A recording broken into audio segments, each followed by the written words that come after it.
창세기 11장 1절부터 9절까지의 말씀, 오늘 본문은 잘 아시는 대로 바벨탑 사건입니다. 저는 어릴 때 이 말씀을 대할 때마다 왜 바벨탑 사건을 일으켜서 이렇게 고생스럽게 하나, 이 어려운 영어 공부를 왜 해야 되나, 이 사건만 없었으면 사교육 할 필요도 없잖아요. 네. 얼마나 고생하십니까? 얼마나 애쓰고 계십니까? 여러분, 그런데 같은 언어를 쓰면은 서로 잘 통하고 소통하고, A를 말하면 다 A로 곧이곧대로 듣고 서로 쿵짝이 잘 맞든가요? 같은 언어를 사용한다고 해서 반드시 우리의 감정이 공유가 되고 생각이 공유가 되고 또 우리의 모든 깊은 곳의 내면의 모습들이 공유가 되는 것은 아닌 것 같습니다. 같은 한국말을 쓴다고 해도 말이 안 통할 때가 많이 있죠. 수십 년을 살더라도 우리 배우자끼리 평행선을 달리는 이야기가 얼마나 많이 있습니까? 나는 이걸 얘기하는데 이렇게 알아듣지 않고 다르게 알아듣는 이야기들이 얼마나 많이 있습니까? 그럼에도 불구하고 같은 언어를 쓴다는 것은 장점이 있는 거죠. 네. 그래도 전혀 모르는 얘기는 아니니까 그렇죠. 오늘은 성령 강림 주일입니다. 성령님이 오순절에 임하셨어요. 네. 오순절은 6월절로부터 50일이 지난 날을 기념하는 절기입니다. 오순, 50을 뜻하죠. 이집트에서 노예 생활을 마치고 이제 하나님께서 모세와 아론을 지도자로 세우셔서 이끌어내셨을 때 바로가 순순히 내보내주지 않습니다. 그래서 여러 가지 장치를 통하여서 이끌어내려고 하는데 그때마다 바로가 거부를 해요. 그래서 최후 수단으로 처음 난 것들, 큰아들, 처음 태어난 가축들 다 죽여버립니다. 그럴 때 이스라엘 백성들을 보호하기 위해서 어린 양을 잡아서 그 피를 문에, 기둥에 다 바르면 내가 여기를 넘어가겠다.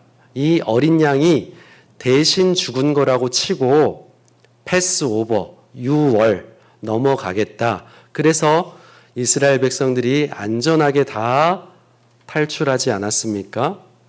그때로부터 50일이 지난 절기 날을 기념해서 오순절로 지킵니다. 특별히 출애굽한 이스라엘 백성들이 시내산에서 뭘 받아요? 두 돌판을 비롯해서 언약을 받잖아요. 비로소 하나님의 말씀을 받은 언약 공동체가 시작된 날입니다. 이때를 아마 오순절로 여기기도 합니다. 그런데 신약으로 이제 넘어와서 6월절, 마침 예수님께서 6월절 즈음에 돌아가세요. 일부러 그 날에 하나님께서 선택하신 이유가 있습니다. 그것은 죄로 죽었던 우리들, 죄로 죽을 수밖에 없는 우리들을 대신해서 예수 그리스도를 보내주셔서 예수님이 대신 그 십자가를 짊어지셨죠. 마치 이집트에서 탈출할 때 어린 양이 생명을 대신했던 것처럼 예수님께서도 우리의 생명을 대신하셔서 우리에게 새 생명을 허락해 주셨습니다. 그날이 바로 6월절, 어린 양이신 예수 그리스도의 죽으심으로 인해서 우리가 새 생명을 얻은 그날이 바로 6월절입니다. 사흘 후에 부활하셔서 며칠 동안 제자들과 함께 머무르셨습니까?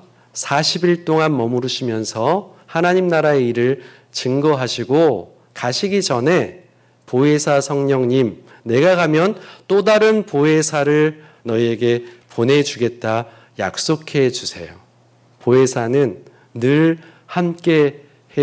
함께해서 인도해주고 알려주고 깨닫게 해주고 또 어려운 가운데 도와주는 역할을 바로 말합니다.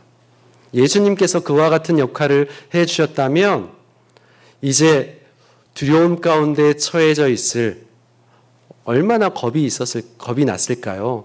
늘 함께 했는데 예수님이 떠나신다고 하니, 그러니 또 다른 보혜사를 보내주겠다. 모여서 기다리라. 그래서 마가의 다락방에서 120명의 성도들이 모여서 기도하지 않습니까? 언제 성령이 임합니까? 오순절에 임해요. 6월절로부터 50일이 지난 오순절에 임해요. 그러니까 예수님이 승천하시고 나서 불과 7일에서 열흘 사이에 이제 열심히 기도하는 동안에 예수님께서 임하신 것입니다. 오순절에 성령이 임한 것도 우연이 아니에요. 왜 그러냐면 구약성경에 구약시대 때 오순절에 비로소 하나님의 말씀 공동체의 출발점이라고 말씀드렸잖아요. 이제 성령이 임해서 또 그 교회 공동체가 시작되는 그 출발점이 바로 오순절이기 때문에 그렇습니다. 그래서 이 부활절, 기쁨의 50일, 절기의 끝에 오순절이 성령 강림 주일이 있는 것입니다. 사도행전 2장에 오순절 성령님이 임하셨을 때 여러 현상들이 있잖아요. 하늘로부터 급하고 강한 바람 같은 소리가 임했습니다.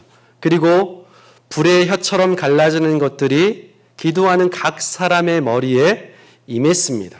뿐만 아니라 성령의 충만함을 받은 사람들이 다른 언어들로 말하기 시작했어요.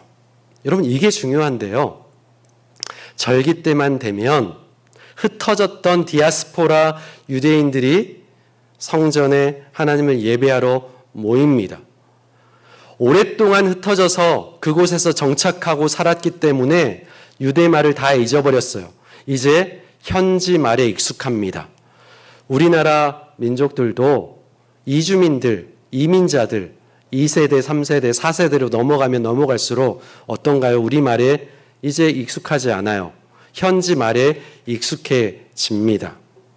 그런 것처럼 유대인들이 각 곳곳에 흩어져 지내지만 혈통적으로는 정체성은 유대인이기 때문에 말은 달라졌어도 6월절을 지키러 오는 거예요. 그런데 여기 120명의 성도들이 열심히 기도하는 가운데 하나님을 찬양하는 소리를 알아들을 수 있어야 돼요? 아니면은 못 알아듣는 게 정상입니까? 못 알아듣는 게 정상이죠. 예를 들면은 독일 지방에 살았던 사람은 이제 독일어가 익숙할 텐데 스페인어를 사용하는 지역의 사람들은 스페인어가 익숙해서 이제는 그거를 못 알아듣는 게 맞는데, 글쎄 여기 모인 사람들이 어떤 사람은 독일어로 하나님을 찬양하고 있는 것 같아서 내가 알아들을 수 있고, 또 어떤 사람은 스페인어로 기도하고 있는 것 같아서 내가 알아들을 수 있는 이런 은혜가, 지금 이런 현장이 여기 마가 다락방에 펼쳐지고 있는 것입니다. 언어의 장벽이 허물어지고 소통이 되는 일이 이 시간에 일어난 거예요. 그리고 그때로부터 흩어지기 시작합니다. 교회가 확장되기 시작해요. 복음을 들고 나아가기 시작합니다. 바벨탑 사건 이후 언어가 나뉘었잖아요. 그것이 성령 강림으로 다시 회복되고 하나가 되는 사건입니다. 여러분, 그 원인이 되는, 회복되기 이전에 도대체 그 문제점의 출발이 되는 그 사건이 바로 오늘 바벨탑 사건 아닙니까? 1절부터 9절까지는 두 개의 큰 이야기 줄기를 가지고 있는데요. 4절까지는 하나의 언어로 인간은 도대체 무슨 일을 했는가 하는 거예요. 그리고 5절 이후의 말씀은 그러한 인간의 의도와 시도에 대해서 하나님이 어떻게 반응하셨는가 하는 것입니다. 여러분, 한번 생각해 보십시오. 언어가 하나였다. 그것은 무엇을 의미하는 것일까요? 그리고 바벨탑을 쌓은 인간의 의도는 무엇일까요? 언어를 혼잡하게 하신 하나님의 뜻은 어디에 있었던 것일까요? 그런 질문을 한번 품고 말씀 속에서 그 해답을 찾아갈 수 있는 이 시간 될 수 있기를 바랍니다. 1절 말씀 보십시오. 온 땅의 언어가 하나요, 말이 하나였다 하고 있어요. 언어가 하나였다는 것은 언어학적으로 같은 언어를 사용하고 있다는 얘기입니다. 같은 한국말을 사용하고 또 같은 영어를 사용하고 같은 스페인어를 사용하고 그런데 거기 모여있던 사람들은 다 같은 언어를 사용하고 있다는 얘기예요. 그러면 이 말은 알아듣겠는데 말이 하나였다라는 말은 무슨 말입니까? 아까 설명 들었던 것처럼 똑같은 말을 사용하더라도 평행선을 달리고 있어요. 서로 생각이 다르고 배경이 다르고 나는 이걸 말했는데 이걸로 알아듣고 전혀 엉뚱한 걸 하고 있다는 얘기죠. 말이 같다는 얘기는 서로 생각도 같고 또 같은 사상을 갖고 있다는 것을 의미합니다. 그들의 생각이 똘똘똘똘 뭉쳐져 있다는 얘기입니다. 이 사람들이 어디로부터 왔는지, 어디에서 출발했는지, 누구인지 알 수는 없습니다. 그런데 동쪽으로부터 서서히 이동해서 오다가 시날에서 평지를 만났습니다. 시날은 메소포타미아 지역이에요. 메소포타미아, 두 개의 큰 강 사이의 땅이라는 뜻입니다. 여러분 혹시 어릴 때 사회 시간에 배웠던 고대 4대 문명 발상지를 기억하십니까? 황하 문명, 인더스 문명, 그리고 나일 문명, 그리고 메소포타미아 문명 이렇게 4개의 문명이 있지 않습니까? 그런데 한번 생각해 보세요. 4개의 문명지는 반드시 뭐가 있습니까? 강이 있어요. 그래요. 강이. 네. 강을 중심으로 발달이 되어 있습니다. 왜 그럴까요? 그것은 강을 중심으로 해서 농사를 지을 수 있고 비옥한 땅이기 때문에 거기에 사람들이 살기에 적당한 곳이기에 많은 사람들이 몰려 들어와서 도시를 이루었기 때문에 그렇습니다. 메소포타미아 지역도 그 전에는 유목민처럼 여기저기 떠돌면서 살다가 이곳에 와서 좋은 땅에서 정착하고 또 무리들이 몰려와서 정착하고 계속 인구들이 유입이 되는 거예요. 그러면서 도시화를 이루고 많은 사람들이 모이게 되니까 어떻습니까?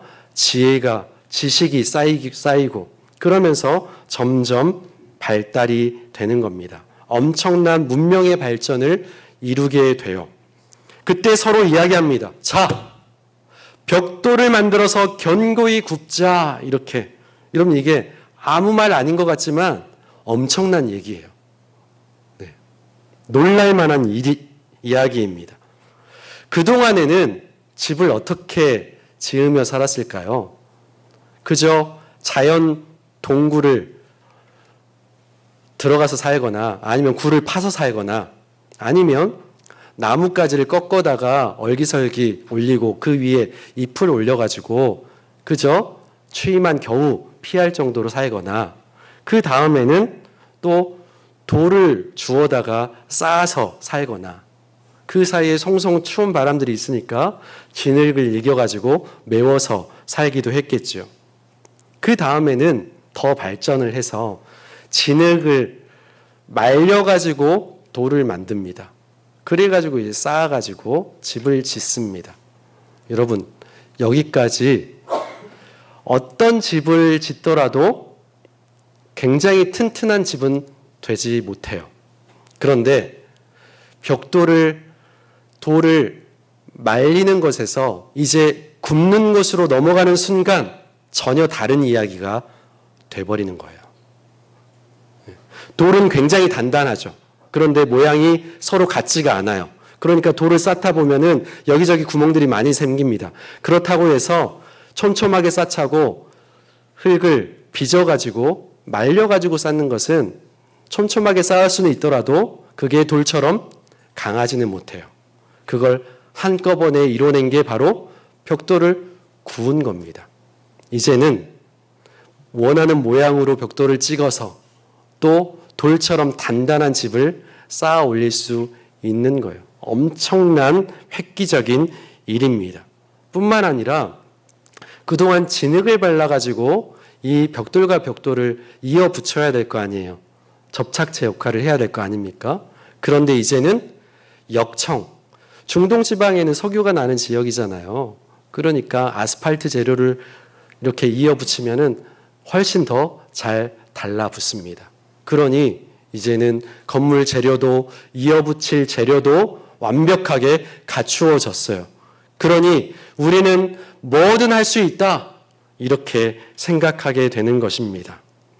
돌에 버금가는 견고함을 갖게 되었고 이제는 계속 쌓아 붙여도 계속해서 쌓아 올릴 수 있다, 이런 능력을 갖게 되었다는 얘기입니다.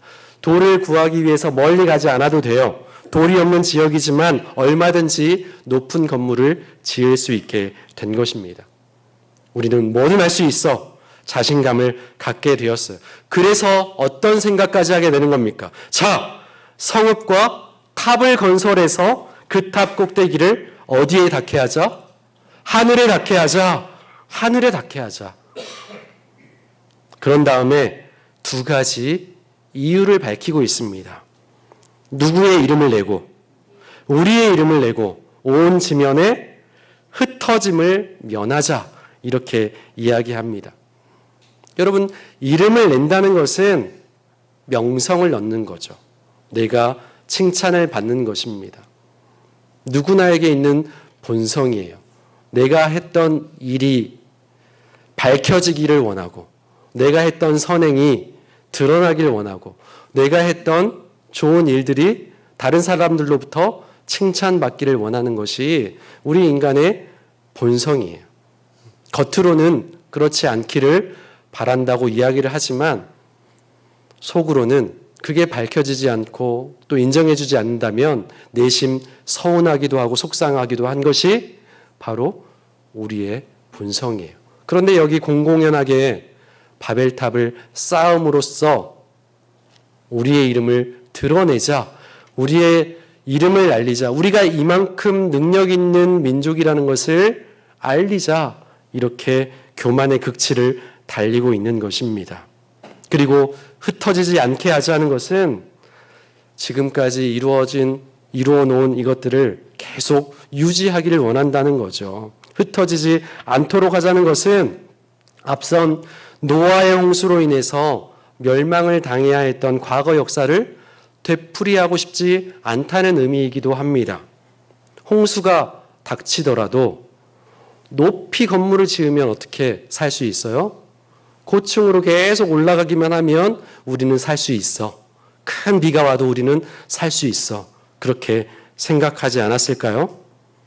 하나님은 우리를 만드셨을 때 생육하고 번성하고 땅에 충만하라고 했습니다. 이것이 하나님의 뜻이고 창조 질서였어요. 그런데 흩어지지 말자고 하는 거예요. 여기 우리 똘똘 뭉치자. 우리 사랑 영원히. 이렇게 하는 거예요. 늘 우리끼리 함께 하자 하는 겁니다. 우리 마음 맞는 사람들끼리 똘똘똘똘 뭉치자. 이것은 겉으로 보기에는 좋아 보여도 더 이상 확장하고 싶지 않은, 그리고 외부로부터 오는 것을 전혀 우리가 수용하지 않겠다는 뜻이기도 하는 겁니다. 하나님의 뜻과 배치되는 말씀인 거죠. 자기들의 이름을 드러내고 흩어짐을 면할 시도를 하게 된 것은 인간의 교만의 극치를 보여주고 있습니다. 사람은 내 자신 속에서 조금이라도 가능성을 발견하면 이미 다 이룬 것처럼 착각하고 하늘 높은 줄 모르고 교만에 빠지게 됩니다. 이러한 사람들의 하나님께서는 어떻게 반응하고 계십니까? 5절 말씀을 보시면 여호와께서 사람들이 건설하는 성읍과 탑을 보려고 어떻게 하셨다고요? 내려오셨다고 이야기하고 있어요. 여러분, 하나님께서 멀리 있는 것을 보지 못하시는 분이십니까? 아니죠.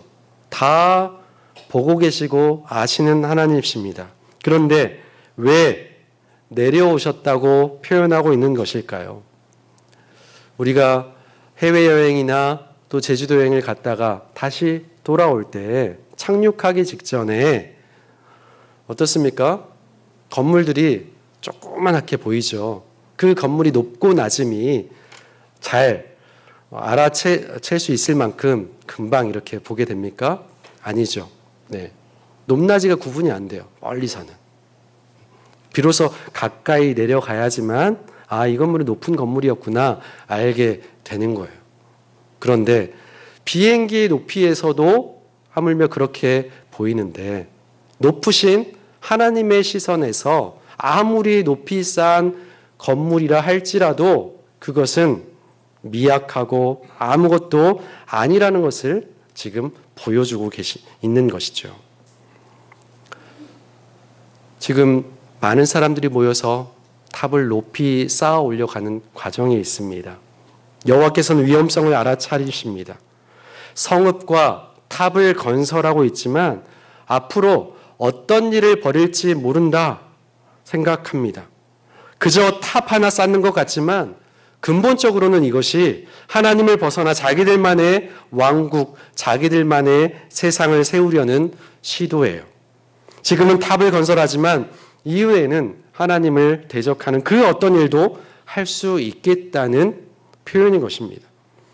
그렇게 되면 더 이상 막을 수 없을 지경에 이를 수 있기 때문에 미연에 막으시는 거죠.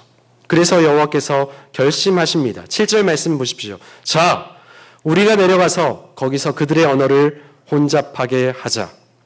서로 말이 통하지 않게 되면 일이 원활하게 진행이 되지 않죠. 그러니까 이제 흩어지게 되는 것입니다. 같은 언어를 사용하는 사람들끼리 모여서 살게 되는 거예요. 흩어져서 성읍 세우는 일도 그만두게 되었습니다.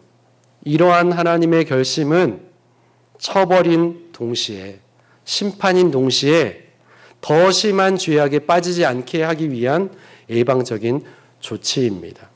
교만의 극치를 달렸을 때에 하나님께서 때때로 우리에게 사인을 주세요. 사건을 허락해 주세요. 그것은 처벌이기도 합니다. 징계이기도 합니다. 그러나 그 처벌은 완전히 망하라고, 완전히 죽으라고 주시는 심판이 아니에요. 더 깊은 나락으로 빠지지 않게 하기 위한 하나님의 인도하심입니다. 여기까지 이제 돌이키라는 하나님의 사인이에요. 처벌임과 동시에 예방 차원의 그런 하나님의 조치인 것이죠. 8절에 보면 언어가 혼잡해져서 지면에 흩어졌고 도시건설은 중단되었고 그 이름은 9절에 뭐라고 나옵니까? 바벨이라고 나옵니다. 그럼 바벨의 뜻은 바벨론 말로는 하나님의 문이라는 뜻을 가지고 있어요. 그런데 성경에 히브리 뜻이 나와 있잖아요. 혼잡하게 하다라는 뜻을 가지고 있습니다. 하나님의 문이라는 뜻과 혼잡하게 하는 문이라는 혼잡하게 했다라는 뜻을 가지고 있어요. 이런 두 가지 해석이 다 의미 있는 해석이에요. 왜 그런가요? 사람들은 높은 탑을 쌓아서 하나님께 이르려고 했습니다. 아까 하늘에 닿자 이랬잖아요. 하늘의 문에 닿으려고 했습니다. 그런데 하나님이 어떻게 하셨어요? 혼잡하게 하셔서 흩어지게 하셨습니다. 하나님은 인간이 한 곳에 모여 교만한 모습으로 하나님을 거부한 채 자기들만의 왕국을 만드는 것을 절대 원하지 않으세요. 성령의 능력이 아니고는 하나 될 수 없습니다. 하나님께로 돌아가 하나님이 주시는 회복을 경험할 수도 없습니다. 그러므로 우리 공동체 역시 성령님을 구해야 돼요. 성령님, 우리 공동체 가운데 함께하여 주옵소서. 성령님, 우리 가정 가운데 함께하여 주옵소서. 성령님, 우리 삶 가운데 임하여 주옵소서. 그리하여서 우리가 바른 길을 걸어갈 수 있도록 깨우쳐 주시옵소서. 우리끼리만 하나님께서는 그걸 원치 않으세요. 거창용락교회가 하나님께서 하나 되게 하시는 것은 성령님께서 함께 하심으로 말미암아 한 하나님을 찬양하고 또 허락해 주신 많은 연약한 성도들과 이웃들을 사랑으로 섬길 뿐만 아니라 잃어버린 자들에게 복음의 사명을 감당하라고 허락해 주신 공동체라는 것을 기억해야 합니다.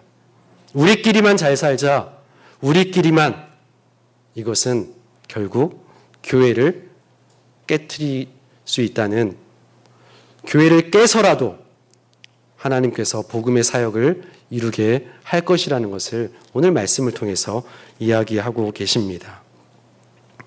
성령 강림을 경험한 제자들은 다양한 지방의 언어로 소통이 가능해졌죠. 그것은 하나님을 찬양하고 높이는 것에 하나가 되었습니다. 하나님을 사랑하고 이웃을 섬기라고 하나 되게 하셨어요. 복음을 증거하라고 하나 되게 하십니다. 그래서 예루살렘과 온 유대와 사마리아와 땅끝까지 이르러 증인된 삶을 살도록 하십니다. 성령님께서 우리에게 원하시는 삶은 무엇일까요? 성령님께서 우리 가정에게 원하시는 것은 무엇입니까? 성령님께서 우리 공동체에 원하시는 것은 무엇입니까? 하나님의 창조 원리대로, 목적대로 올바른 방향으로 가고 있는지 돌아보실 수 있기를 바랍니다.